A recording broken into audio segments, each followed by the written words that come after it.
ஏற்படுத்தி ரிமாண்ட் பண்ண போறாங்க.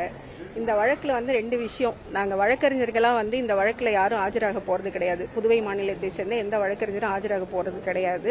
அவங்களுக்கு பெயிலோ எதுவும் நாங்க தாக்கல் பண்ண போறது கிடையாது. இன்னொன்னு, இந்த வழக்குல காவல்துறையானது துரிதமாக செயல்பட்டு சீக்கிரம் இறுதி அறிக்கையை தாக்கல் பண்ணணும்.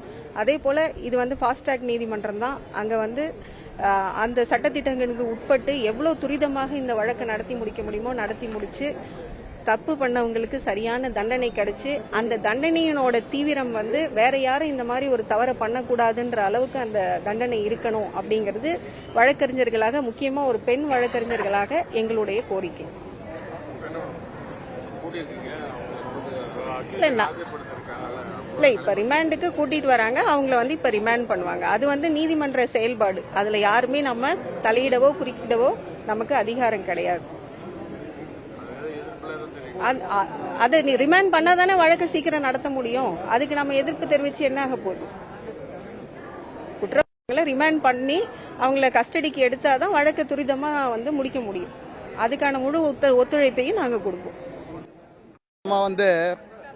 பெண் குழந்தைகளுக்கு பாதுகாப்பே இல்லாத நிலை உருவாகி இருக்குது. பெண் குழந்தைகளில் இப்போ பெண்களே தைரியமாக வெளியே போயிட்டு வரணும்னு சொன்னால், இப்போ இந்த போதை பழக்கத்துக்கு அடிமையான ஆளுங்களும், இந்த குடிப்பழக்கத்துக்கு பாண்டிச்சேரியில் பொதுவாக குடிப்பழக்கத்துக்கு அடிமையான ஆளுங்களும் பெண்களை பாலியல் வன்கொடுமை பண்ணுறதும் இல்லாமல், பரிதாபம் இல்லாமல் கொலையும் செய்து வீசிட்டு போகிற அளவுக்கு புதுவையினுடைய கலாச்சாரம் மாறி வருது. இது வன்மையாக கண்டிக்கத்தக்கது. ரெண்டாவது நாங்கள் வழக்கறிஞர்கள் என்ற ஒரு எங்களுடைய நிலைப்பாடு என்னன்னா, விரைவாக அவங்கள இதை மாதிரி உண்மையான குற்றவாளிகளை, போலீஸ்காரங்க யாரையாவது கொண்டாந்து ரிமாண்ட் பண்ணால் அது சரி வராது. உண்மையான குற்றவாளிகளை கண்டறிஞ்சு அவங்களுக்கு ஒரு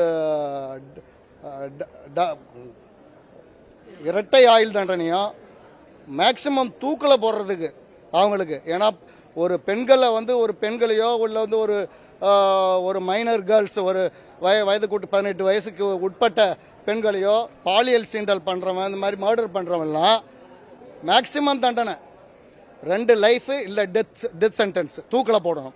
அப்படி போட்டு சமுதாயத்தில் நாங்கள் ஜுடிஷியரியும் சரி வழக்கறிஞரும் சரி, தப்பு பண்ணால் போலீஸும் வழக்கறிஞர்களும் ஒரு பேரலல் பாடி கண்டிப்பாக அது ஏழையாக இருந்தாலும் அது வசதியானவங்களாக இருந்தாலும் அவங்களுக்கு உரிய தண்டனை கிடைக்கும். அந்த தண்டனை மேக்சிமம் இந்த ஒரு சம்பவத்தை பொறுத்த, ஆர்த்தி சம்பவத்தை பொறுத்தல நாங்கள் இதுக்கு என்னென்ன உதவிகள் பண்ணணுமோ அந்த குற்றவாளிகளை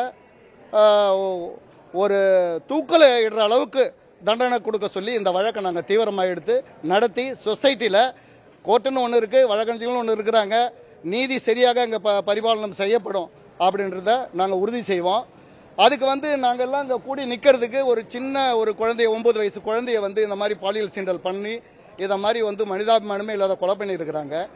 அது எங்களுடைய ப்ரொட்டஸ்ட்டை, எதிர்ப்பை தெரிவிக்கிறதுக்கு தானே கண்டி நாங்கள் எந்தவித ஒரு தடங்களும் ஜுடிஷியலாக கஸ்டடி அவங்கள எடுத்து ரிமாண்ட் பண்ணி சீக்கிரமாக சார்ஜ் ஷீட்டை ஃபைல் பண்ணி விரைவாக 30 நாள்லேருந்து 60 நாளுக்குள்ள conviction, double life with death,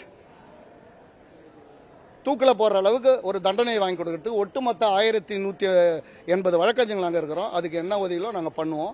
ஆனால் ஜுடிஷியரியும் சரி போலீஸும் சரி அவர்களுடைய செயல்பாடுகள் இந்த ஆர்த்தினுடைய மேட்டரை பொறுத்தல குற்றவாளிகளை அரெஸ்ட் பண்ணி விரைவான ஒரு தீர்ப்பை வழங்குவதற்கு கோர்ட்டுக்கு எல்லா ஒத்துழைப்பும் கொடுப்போம்.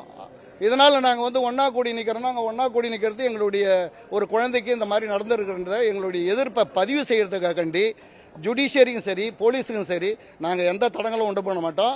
அவங்க இந்த வழக்கை விரைவாக முடிக்கிறதுக்கு எல்லாவித உதவிகளும் என் சார்பாகவும் என்னுடைய வழக்கறிஞர் சார்பாகவும், அதுவும் பெண்கள் வழக்கறிஞர் சார்பாகவும் நாங்கள் எல்லா ஒத்துழைப்பையும் கொடுப்போம்னு நாங்கள் தெரிவிச்சுக்கிறோம். நாங்கள் குற்றம் நடந்த இடத்த பார்த்துட்டு இருக்கோம்.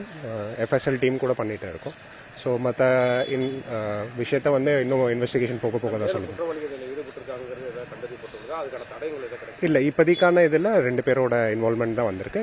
பட் வேற யாராவது இருக்காங்களான்னு நாங்கள் கண்டினியூஸாக இன்ட்ரோகேட் பண்ணிட்டு. சில குற்றவாளிகள் அவங்களுக்கு உடனே இருந்ததா ஒரு தகவல் வெளியில் பரவிட்டு, ஏன்னா அவங்களும் குறிச்சிருக்காங்க 2 பேரும் செய்ய முடியாது. இல்லை, இப்போதைக்கான இன்வெஸ்டிகேஷனில் 2 பேர் தான். But further